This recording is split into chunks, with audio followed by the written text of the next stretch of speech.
Hello everyone, welcome in GS cruise. दोस्तों, हमारा यह वीडियो करंट इश्यूज़ पर बेस्ड होगा।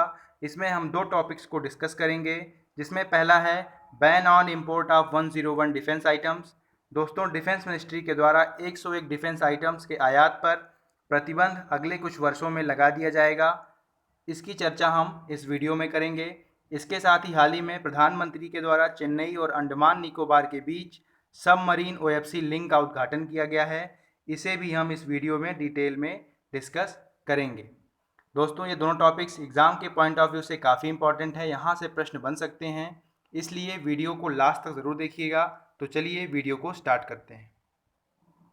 दोस्तों, इस समय देश में vocal for local, be Indian buy Indian और आत्मनिर्भर भारत की चर्चा ज़ोरों पर है और इसी दिशा में कदम बढ़ाते हुए 9 अगस्त 2020 को डिफेंस मिनिस्टर राजनाथ सिंह ने एक महत्वपूर्ण अनाउंसमेंट की है, जिसमें कहा गया है कि भारत अगले 5 वर्षों यानी कि दिसंबर 2020 से दिसंबर 2025 के बीच 101 प्रकार के हथियारों और गोला बारूदों के आयात पर बैन लगाएगा।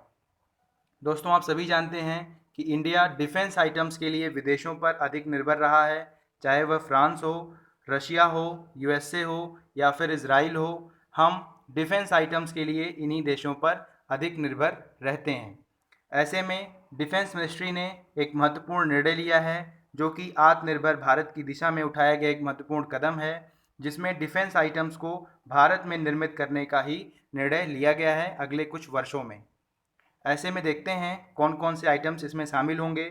तोप खाने से लेकर हल्के सैन्य परिवहन विमान और पारंपरिक पनडुब्बी से लेकर लंबी दूरी तक भूमि पर हमला करने वाली क्रूज मिसाइलें इसमें शामिल हैं। यह रक्षा क्षेत्र में आत्मनिर्भरता की ओर एक महत्वपूर्ण कदम साबित हो सकता है।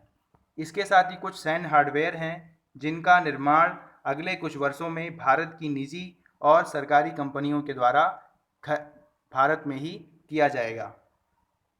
इसमें शामिल हैं असॉल्ट राइफलें, कम दूरी की सतह से हवा में मार करने वाली मिसाइलें, स्नाइपर राइफलें, visual range air to air missile, destroyer, light combat helicopter, cruise मिसाइलें।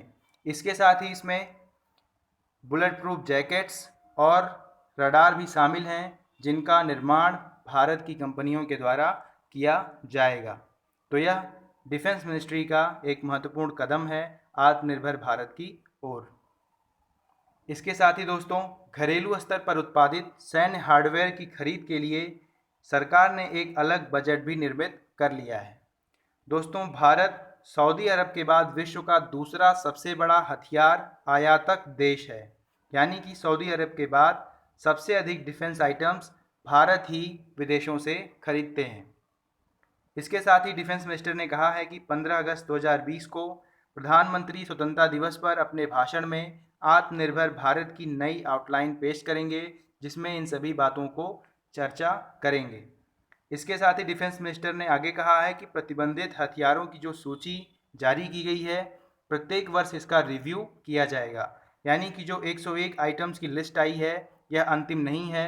रिव्यू के बाद इसे समय समय पर बढ़ाया भी जाएगा, यानी कि और भी आइटम्स इसमें जोड़े जाएंगे जो भारत में निर्मित किए जाने वाले हैं। अब हम देखते हैं इस निर्णय का लाभ क्या होगा। तो दोस्तों, भारतीय रक्षा उद्योगों को अगले कुछ वर्षों में 4 लाख करोड़ रुपए का लाभ होने का अनुमान लगाया गया है।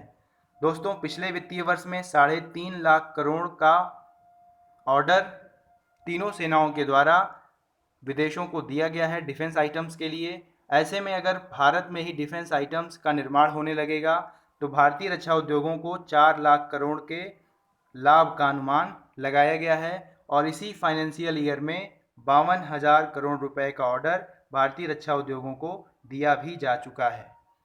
और दोस्तों, यदि भारत में ही डिफेंस आइटम्स का निर्माण शुरू हो जाएगा, तो भारतीयों को रोजगार भी इससे प्राप्त होगा और यह आत्मनिर्भर भारत को प्रोत्साहित करने वाला निर्णय भी है। इस प्रकार हम देखते हैं कि डिफेंस मिनिस्ट्री ने इस दिशा में एक बहुत ही महत्वपूर्ण कदम उठाया है। बढ़ते हैं अगले टॉपिक की ओर। दोस्तों, 10 अगस्त 2020 को पीएम नरेंद्र मोदी के द्वारा चेन्नई से अंडमान निकोबार के बीच submarine optical fibre cable link का उद्घाटन किया गया है।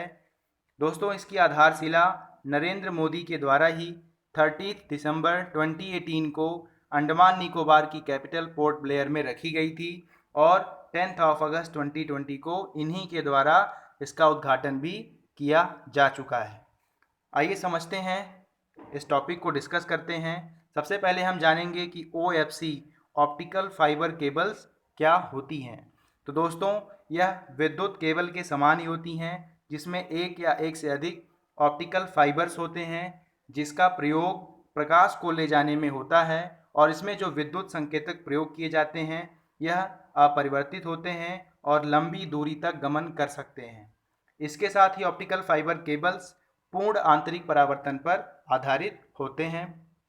ऑप्टिकल फाइबर केबल्स कुछ इस प्रकार से होती हैं, यहाँ से आप समझ सकते हैं। इसे आपने मार्केट में कई बार देखा भी होगा। अब हम समझते हैं कि सबमरीन कनेक्टिविटी केबल्स क्या होती हैं। तो दोस्तों, समुद्र और समुद्र के हिस्सों में दूर संचार संकेतकों को प्रसारित करने के लिए लैंड बेस्ड स्टेशनों के बीच समुद्र नितल यानी कि सी बेड्स पर रखी गई केबल्स होती हैं। यानी कि यह चेन्नई है और इसके और अंडमान निकोबार के बीच समुद्र है और इसी सी बेड पर बिछाई गई एक केबल्स होती हैं जो कि एक प्रकार की ऑप्टिकल फाइबर केबल्स होती हैं और इनके द्वारा इनका विस्तार है चेन्नई से पोर्ट ब्लेयर को जोड़ा गया है, पोर्ट ब्लेयर से लेकर लिटिल अंडमान को जोड़ा गया है और पोर्ट ब्लेयर से स्वराज द्वीप तक इसको बिछाया गया है। इस प्रकार से अंडमान निकोबार के कुल 12 द्वीपों तक यह विस्तृत है। दोस्तों, इस केबल की लंबाई 2313 किलोमीटर की बताई गई है। दोस्तों, जिस स्वराज द्वीप का चर्चा यहाँ हुआ है इसका नाम पहले हैवलॉक द्वीप था जिसे बाद में बदलकर स्वराज द्वीप कर दिया गया। इसके साथ ही दो और द्वीपों का नाम बदला गया है। इसके साथ ही दो अन्य द्वीपों का नाम भी बदला गया है। नील द्वीप का नाम बदलकर शहीद द्वीप किया गया था और रॉस द्वीप का नाम बदलकर नेताजी सुभाष चंद्र बोस द्वीप कर दिया गया था। तो इसे याद रखेंगे, ये तीनों अंडमान एंड निकोबार द्वीप समूह के द्वीप हैं। इसे आप याद रखेंगे, काफ़ी इम्पॉर्टेंट है। आगे बढ़ते हैं। मैप पर हम चेन्नई और अंडमान निकोबार की स्थितियों को एक बार समझ लेते हैं। यह हमारा भारत है। अब हम बढ़ते हैं साउथ की ओर जहाँ पर हमें चेन्नई और अंडमान निकोबार दिखेंगे। तो आप देख पा रहे हैं तमिलनाडु की कैपिटल है चेन्नई और अंडमान निकोबार की कैपिटल है पोर्ट ब्लेयर। इसी चेन्नई से ऑप्टिकल फाइबर केबल्स सी बेड्स पर बिछाए गए हैं जिनका विस्तार अंडमान निकोबार की कैपिटल पोर्ट ब्लेयर और अन्य 12 द्वीपों तक किया गया है। इसकी लंबाई 2313 किलोमीटर है बताई गई है। इसकी स्थिति को देखने के बाद आगे बढ़ते हैं। अब हम देखते हैं कि इस परियोजना के द्वारा क्या क्या लाभ होने वाले हैं। तो दोस्तों, इस क्षेत्र में मोबाइल कनेक्टिविटी की एक बड़ी समस्या थी जिसका समाधान ऑप्टिकल फाइबर केबल्स के द्वारा किए जाने का लक्ष्य है। इसके साथ ही यहाँ पर पर्यटन को प्रोत्साहन भी मिलेगा और यात्री अच्छी नेटवर्किंग का मज़ा भी लुत्फ़ भी ले सकेंगे। इसके साथ ही भौतिक संचार यानी कि भौतिक रूप से कनेक्ट करने के लिए भी प्रोत्साहन मिलेगा। सड़क, वायु और जल मार्ग भौतिक संचार के अंतर्गत आते हैं और इसकी दिशा में कदम बढ़ाया गया है। दो प्रमुख सड़क के क्षेत्र में दो प्रमुख पुलों और NH4 का चौड़ीकरण भी किया जा रहा है। इसके साथ ही वायु मार्ग में भौतिक संचार है। वायु मार्ग की दिशा में 12,000 यात्री क्षमता वाले एयरपोर्ट को भी तैयार किया जा रहा है अंडमान निकोबार में। इस प्रकार से फिजिकल कनेक्टिविटी को भी यहाँ से प्रोत्साहन मिलेगा।